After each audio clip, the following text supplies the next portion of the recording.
Hello boat fans, this is Tim from Boatshed Brighton on board this Bruce Roberts ketch. Just taking you for a quick walk around the exterior so that you can see what she looks like, what her layout's like. So just moving forward to the helm position, great big wheel, all the instruments and the throttle, compass etc that you'd expect.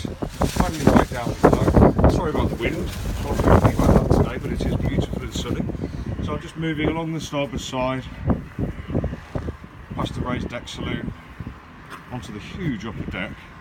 This boat does benefit from having had all the standing rigging and the masts etc changed in 2015, which is very nice. Also the furlex was changed to the foreshore roller. Life raft there on the upper deck, as you can see, anchor stowage and the windlass underneath. So I'm just going to turn round so that we can see the whole coach roof. So this is Tim from Boatshed Brighton on board this Bruce Roberts ketch.